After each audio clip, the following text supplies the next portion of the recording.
Hello students, learn BST channel में आप सबका स्वागत और अभिनंदन। पार्ट 2 व्यावसायिक संगठन के स्वरूप के लघु उत्तरीय प्रश्नोत्तर आपको करवा दिए गए थे। आज हम दीर्घ उत्तरीय प्रश्न हल करेंगे। दीर्घ उत्तरीय में सबसे पहला है, एकल स्वामित्व फर्म से आप क्या समझते हैं। अर्थात यहाँ पर एकल स्वामित्व फर्म का आशय पूछा गया है और इसके गुणों और सीमाओं अर्थात इसके गुण और सीमाओं के बारे में, दोषों के बारे में पूछा गया है। सबसे पहले हम एकल स्वामित्व से क्या समझते हैं ये बताएंगे। एकल स्वामित्व फर्म से आशय उस फर्म से है जिसका स्वामित्व, प्रबंध व नियंत्रण एक ही व्यक्ति के हाथ में होता है। वही संपूर्ण लाभ पाने का अधिकारी होता है और हानि के लिए भी वही उत्तरदायी होता है। अब है एकल स्वामित्व के गुण। एकल स्वामित्व गुण में सबसे पहला है शीघ्र निर्णय, दूसरा सूचना की गोपनीयता, तीसरा प्रत्यक्ष प्रोत्साहन, चौथा उपलब्धि का एहसास, पांचवा स्थापित करने एवं बंद करने में सुगमता। एकल स्वामित्व के दोष या सीमाएं निम्न हैं। नंबर 1, सीमित संसाधन। नंबर 2, व्यावसायिक इकाई का सीमित जीवन काल। नंबर 3, असीमित दायित्व। और नंबर 4, सीमित प्रबंध योग्यता। ये पॉइंट्स आपको पेज नंबर 34 से 36 पर मिलेंगे। नेक्स्ट क्वेश्चन है,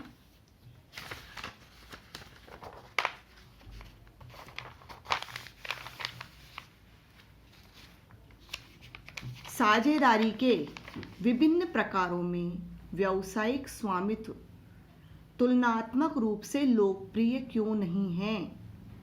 इसके गुण और सीमाओं को समझाइए। ये पूछ रहा है कि साझेदारी के जो हमने विभिन्न प्रकार पढ़े हैं उन प्रकारों में व्यावसायिक स्वामित्व अर्थात अन्य व्यवसाय की अपेक्षा ये लोकप्रिय क्यों नहीं है। इसके गुण और दोष यानी गुण और सीमाएं पूछी गई है। सबसे पहला, साझेदारी के विभिन्न प्रकारों में व्यावसायिक स्वामित्व तुलनात्मक रूप से लोकप्रिय इसलिए नहीं है क्योंकि ना तो एकाकी व्यापारी की भांति इसका क्षेत्र सीमित है और ना ही कंपनी की भांति अत्यधिक व्यापक ही है। ना ही इसमें एकल स्वामित्व की तरह कम पूंजी से काम चल सकता है और ना ही इसमें बहुत अधिक पूंजी, अगर हम अगर व्यवसाय का विस्तार करना चाहते तो बहुत अधिक पूंजी की व्यवस्था भी नहीं हो पाती जैसे कि कंपनी स्वरूप में। फिर है साझेदारी के गुण। साझेदारी के गुणों में पहला है स्थापना व समापन सरल, संतुलित निर्णय, अधिक कोष, जोखिम को बांटना, गोपनीयता। और इसके जो दोष हैं वो हैं असीमित दायित्व, सीमित साधन, परस्पर विरोध की संभावना, निरंतरता की कमी, जनसाधारण के विश्वास की कमी। ये पॉइंट्स हम पहले वीडियोस में समझ चुके हैं और अब आपको नोट करना है तो इन पॉइंट्स को आप पेज नंबर 40 से 41 पर भी देख सकते हैं। उसके अनुसार आप क्या करेंगे, इसका आंसर लिखेंगे। क्वेश्चन नंबर 3, एक उपयुक्त संगठन का स्वरूप चुनना क्यों महत्वपूर्ण है। उन घटकों का विवेचन कीजिए जो संगठन के किसी खास स्वरूप के चुनाव में सहायक होते हैं। एक आंसर है, एक उपयुक्त संगठन का स्वरूप चुनना इसलिए महत्वपूर्ण है क्योंकि एक बार किसी भी व्यावसायिक संगठन के प्रारूप का चयन करने के बाद अर्थात व्यवसाय शुरू करने के बाद उसे बदलना बहुत ही कठिन है। यदि उसे बदलना चाहते हैं तो बहुत सारी समस्याओं का सामना करना पड़ेगा। उसमें जो सबसे अधिक समस्या किसकी आएगी, वित्त की, यानी वित्त की जोखिमों को उठाना पड़ेगा। अब है संगठन के किसी भी खास स्वरूप के चुनाव करते समय जो घटक ध्यान में रखने चाहिए वो निम्नलिखित है। नंबर 1, प्रारंभिक लागत, दायित्व, निरंतरता, प्रबंधन की योग्यता, पूंजी की आवश्यकता, नियंत्रण और व्यवसाय की प्रकृति। इन सभी जो हमने व्यवसाय के संगठन के जो विभिन्न स्वरूप पढ़े थे उन स्वरूपों के अंतर्गत हमने उसके लाभ, दोष सभी पढ़े थे। ऐसी स्थिति में जब भी किसी स्वरूप का चयन करना होगा तो पहले इन सभी घटकों का ध्यान रखना होगा, क्योंकि हम पहले ये सब पढ़ चुके हैं, सभी स्वरूपों को पढ़ चुके हैं। इसका आंसर है पेज नंबर 59 से 61 पर ये सभी पॉइंट्स दिए गए हैं। क्वेश्चन नंबर 4, सहकारी संगठन स्वरूप के लक्षण, गुण व सीमाओं का विवेचन कीजिए। यानी सहकारी संगठन का जो सबने सहकारी समितियां पढ़ी है उसके लक्षण, गुण और सीमाओं के बारे में पूछा गया है और विभिन्न प्रकार की समितियों को के बारे में भी पूछा गया है।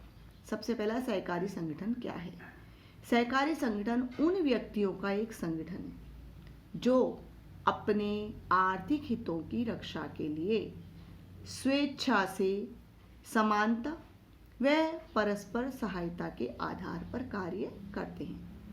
ये संगठन लाभ कमाने के लिए नहीं होते, बल्कि अपने सदस्यों की आवश्यकताओं और हितों की पूर्ति के लिए कार्य करते हैं। अर्थात इनका उद्देश्य लाभ कमाना नहीं होता, बल्कि अपने सदस्यों की आवश्यकताओं और उनके हित को पूरा करने के लिए कार्य करते हैं। ये जिस सिद्धांत पर आधारित है वो है एक सबके लिए और सब एक के लिए के आधार पर संचालित किए जाते हैं। फिर है सहकारी संगठन के लक्षण। सबसे पहला है स्वैच्छिक सदस्यता, नंबर 2 वैधानिक स्थिति, नंबर 3 सीमित दायित्व, नंबर 4 नियंत्रण, नंबर 5 सेवा भावना। अब है इसके गुण। ये तो थे लक्षण जिनको हम विशेषता भी कहते हैं। गुण अर्थात लाभ, वोट की समानता, सीमित दायित्व, स्थायित्व, मितव्ययी प्रचालन यानी कम खर्चीला, इसको चलाने में बहुत ज़्यादा खर्चा नहीं लगता है, सरकारी सहायता, सरल स्थापना। अब है इसके सीमाएं या दोष।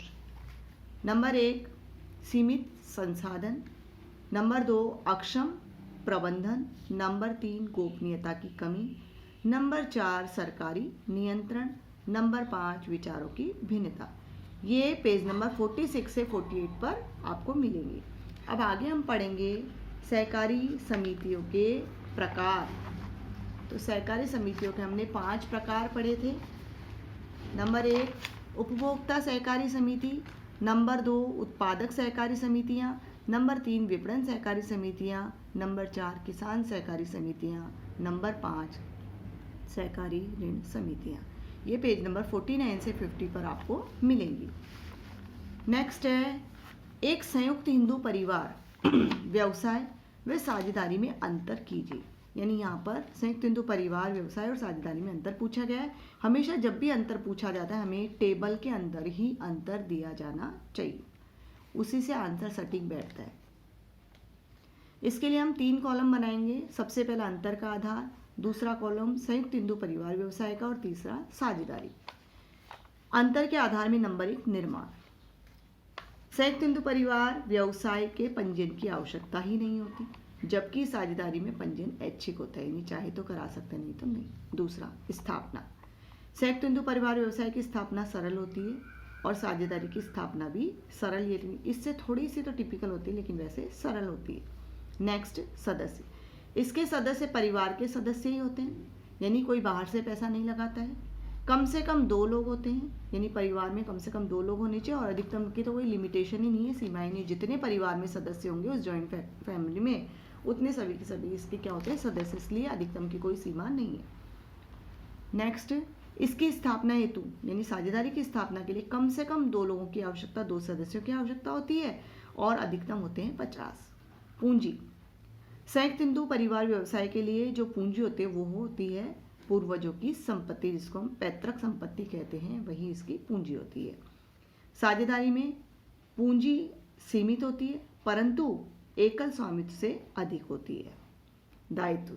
कर्ता का दायित्व असीमित होता है और शेष सभी जो सदस्य हैं जिनको हम सह समाशी कहते हैं उनका दायित्व होता है सीमित। साझेदारों का दायित्व असीमित भी हो सकता है और संयुक्त भी हो सकता है और पृथक भी हो सकता है। प्रबंध और नियंत्रण। कर्ता का व्यवसाय पर प्रबंध और नियंत्रण दोनों ही रहता है, यानी कर्ता इस व्यवसाय को चलाने के लिए आवश्यक निर्णय लेता है, जबकि साझेदारी में सभी साझेदार मिलकर निर्णय लेते हैं, प्रबंधन का कार्य करते हैं और उनमें से कोई एक या कोई एक सभी की तरफ से भी क्या करता है, प्रबंधन का कार्य भी करता है। नेक्स्ट है निर्णय।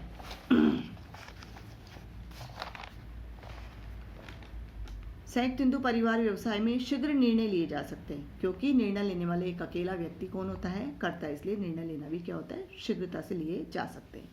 जबकि साझेदारों में निर्णय किसके द्वारा लिए जाते हैं, सभी साझेदारों की सहमति से। यहाँ तो केवल कर्ता लेता है, यहाँ सभी साझेदारों की सहमति से निर्णय लिए जाते हैं। नेक्स्ट, निरंतरता। कर्ता की मृत्यु पर भी व्यवसाय लगातार चलता रहता है, बंद नहीं होता। जबकि साझेदारी व्यवसाय में अगर किसी साझेदार की मृत्यु हो जाती है, दिवालिया हो जाता है, अवकाश ग्रहण कर लेता है, तो व्यवसाय की निरंतरता प्रभावित होती है। नेक्स्ट है क्वेश्चन, आकार और संसाधनों की सीमाओं के होते हुए भी लोग एकल व्यवसाय को अन्य संगठनों की तुलना में प्राथमिकता क्यों देते हैं? एकल व्यवसाय को अन्य संगठनों की तुलना में प्राथमिकता देने के कारण क्या क्या हैं? देखो, एकल स्वामित्व वाले व्यवसाय में एक ही व्यक्ति व्यवसाय का स्वामी होता है, वही पूंजी लगाता है और उसकी पूंजी होती है सीमित मात्रा में, ठीक है, वही लगाता है, जिसके कारण वो व्यवसाय का आकार भी बड़ा नहीं करता बल्कि छोटा रहता है। संसाधन भी उसके सीमित होते, तो बहुत सारे संसाधनों की जरूरत भी नहीं होती। और साथ में चाहे जब बंद करे चाहे जब खोले, सभी निर्णय वो स्वयं लेता है, नियंत्रण भी उसका होता है, लचीलापन होता है। व्यवसाय में किसी भी प्रकार के लाभ के अवसर लाने के लिए वो अपने व्यवसाय के लिए कोई भी निर्णय ले सकता है, इसलिए लोग इसे प्राथमिकता देते हैं। आपने कोरोना काल में भी देखा होगा कि बहुत से लोगों ने अपना व्यवसाय ही बदल लिया, कई लोगों की नौकरी से छटनी कर दी गई। तो जब छटनी की गई तो उन्होंने कौन सा व्यवसाय अपना, एकल व्यवसाय तो अपनाया, अर्थात सब्जी की शॉप खोल ली, फ्रूट्स की खोल ली, सैनिटाइजर की शॉप खोल ली, मास्क की खोल ली, मतलब इस तरह से एकल स्वामित्व वाले व्यवसाय को ही उन्होंने अपनाया। तो लोकप्रिय कौन सा हुआ, एकल स्वामित्व ही अधिक लोकप्रिय हुआ, क्योंकि लोगों ने प्रायोरिटी दी कि जितना पैसा है उसके अनुसार वो अपने एक व्यवसाय को खोल सकते हैं। अब इसके क्या क्या गुण हैं? नंबर 1, शीघ्र निर्णय, सूचना की गोपनीयता, प्रत्यक्ष प्रोत्साहन, उपलब्धि का एहसास, स्थापित करने और बंद करने में सुगमता या आसानी, मितव्ययिता, सरल स्थापना। ये सभी हम एकल स्वामित्व के गुणों के अंदर देख लेंगे, सारे हमको वहीं मिल जाएंगे, कुछ आप अपने तरफ से भी इसके अंदर ऐड कर सकते हैं। ठीक है स्टूडेंट्स, इस चैप्टर के सभी दीर्घोत्तरीय प्रश्न पूरे हो चुके हैं। हमें इन सभी पॉइंट्स के आधार पर अच्छे से, चूंकि लेंथी क्वेश्चंस है तो उनके आंसर बना के देने होंगे। तब तक आप इन सभी पॉइंट्स को अच्छी तरह समझो, पढ़ो और फिर अपने क्वेश्चंस को नोटबुक में भी आप अंकित नई नोटबुक में भी उनको हल कीजिए और इनको रेगुलर, जैसे जैसे वीडियोस आते हैं इनको रेगुलर याद भी कीजिए। Okay, thanks students.